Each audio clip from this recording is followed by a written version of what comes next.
We're joined on the colour of Country Life Flow FM by the Shadow Agriculture Minister, Mick Veitch. Mick, great to have you back with us today on Flow. Thanks, Ricky. How are you? Oh, I'm good, thank you. I'd like to remind the listeners, you are someone with a shearing background yourself. You have some background in agriculture. Yeah, I do. I grew up on a farm, sheep and cattle, and was a fourth-generation shearer. It took, as I like to say, it took my family a long time to work out that shearing is a very hard way to make a living. It's a lot of hard work. Were you using the old clips, the hand clips back then, or you had the electric stuff? No, mate, no. I was with the modern hand pieces. Yeah, I noticed over at Gunnedah Station, I saw they were recently, got one day they do it all manually. They say it's good for shearing the sheep. There has been this shearer shortage across the country, or even apparently the federal government, or is it, I'm trying to think who it is, the industry is now looking to India and England because New Zealand's workers are getting paid better. Yeah, look, it's workforce shortage is a big issue for agriculture, not just in New South Wales, but right across Australia. And it's something that I have flagged with the Federal Ag Minister, Murray Watt. It's not something that's new. This has been an issue for quite a while. We have relied heavily on overseas labour to help us shear our sheep and harvest our crops and to pick our fruit and veg. That's something we've been doing for a while. And COVID really highlighted how heavy our reliance is on overseas labour to do those jobs.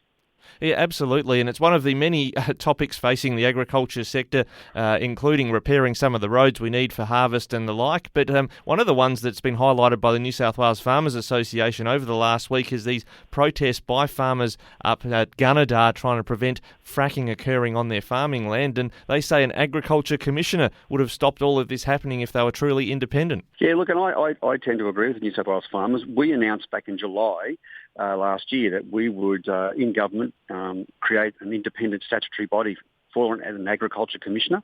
It's a role that would look at land use conflict, just like up at the Gunnedah Basin, but also, farmers have been talking to me about HumeLink, the electricity power line corridor. There's a gas pipeline corridor issue up in the Upper Hunter where farmers are very aggrieved by the processes that are being followed up there. These are all land use conflicts. These are issues that we would send off to our agriculture commissioner to work through and sort out. You can't have these things happening right across the state and not acknowledge there's a problem with land use conflict in New South Wales. Yeah, it's one where the New South Wales farmers are saying that whilst the state government did appoint after the last state election Daryl Quinn-Livin as an agriculture commissioner, he sits within the Department of Primary Industries. Is Labor promising that the commissioner would be totally separate and fully independent? Yeah, we're going to legislate for an independent statutory agriculture commissioner. Our view is having Mr Quinn-Livin's role situated within the Department of Agriculture just didn't provide the independence that is required to work through some of those very complex land use issues. You've got to remember, it's just not agriculture portfolio affected by this.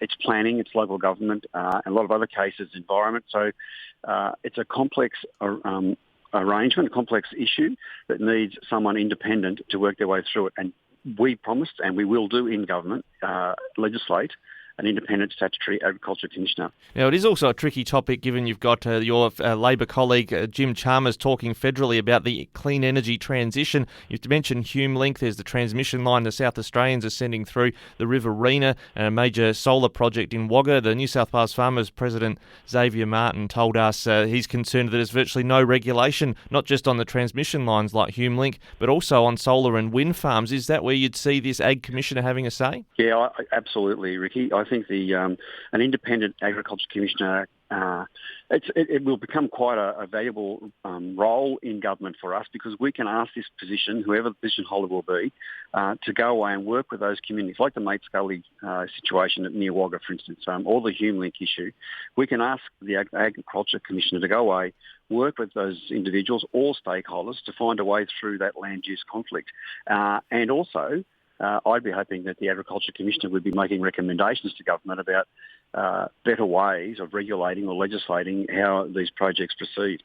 Now, you'd be looking for that independent advice from the Commissioner, but in terms of your own policies on agriculture from the State Labor opposition, Shadow Agriculture Minister Mick Veitch, what else is the Labor Party promising for voters this election in the agriculture space? Yeah, look, we announced some policies quite a while ago. So back in July, we were sort of out of the gates early with policy announcements. We announced we were going to have an independent biosecurity commissioner. Now, weeds and pests, anyone that knows me knows, Ricky, that I will talk a lot about weeds and pests. I think that it's one of the biggest issues facing agriculture in New South Wales. And wherever I go in regional New South Wales, farmers will say to me, look, I am doing a phenomenal amount of work on my place trying to manage and control weeds and pests. But I look across the fence to my neighbour, who happens to be, a state-owned land, and there doesn't seem to be a lot going on. I just don't think that's fair. I don't think it's fair that we ask the farmers to shoulder the burden on weeds and pests, and the state government doesn't do the same on their land. The Biosecurity Commissioner would ensure that publicly owned land managers are meeting their obligations under the Biosecurity Act in New South Wales, so that roadways, rail corridors, land owned by national parks or state forests or whoever, those entities are actually actively undertaking weed management and pest management on their lands. And there would be a report to Parliament every year by the Biosecurity Commissioner to make sure those agencies are doing their work. We've also put up $10 million on top of whatever the government is going to spend or is spending in this space to look at a good neighbour program to assist the public land managers to do that. That's about engaging people, increasing the workforce so they can undertake those duties, because weeds are a big issue. And wherever you go, there is always someone who wants to point out, African lovegrass or fireweed, or up at Lightning Ridge we'll talk about Hudson pear. Like wherever you go, there are weeds and pests that people are annoyed about, and they want the state government to do something about it. Now, on that biosecurity front, what role would you envisage that commissioner, that independent one Labor wants to create, having, say, like with the recent varroa mite, still going, the varroa mite concerns in northern New South Wales, or indeed if we had, God forbid, a foot and mouth disease outbreak in New South Wales? Yeah, so the Biosecurity Commissioners actually initially will be about working with public land managers, Ricky, to look after state-owned land to make sure that they're meeting their obligations under the Biosecurity Act in New South Wales.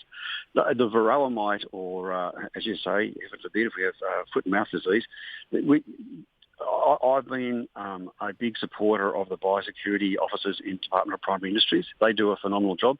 I don't think they are resourced enough to do their work, and I'd be very keen to see after the varroa mite exercise, when they conduct their reviews of that outbreak, just what was the resourcing shortfall to assist those biosecurity officers in doing their job. They do a very, very good job in DPI, and I want to support them in that role. Now, Mick, you're the Shadow Ag Minister. If voters are looking for you on the ballot paper, I know there's been a bit of consternation about where you're sitting on the Labor ticket. They can vote for you in the upper house, is that right? Yeah, look, I'm in the State Senate, the Legislative Council, it's called, the Legislative Council. I'll be number 9 on the Labor Party ticket. And if we are in government and I am elected, I will be the Minister for Agriculture in New South Wales. Well, that's good news, Mick Veitch. We hope that is the way it turns out if Labor is successful at the election. Thanks for joining us again on Flow. Thanks, Ricky. You have a really, really good day.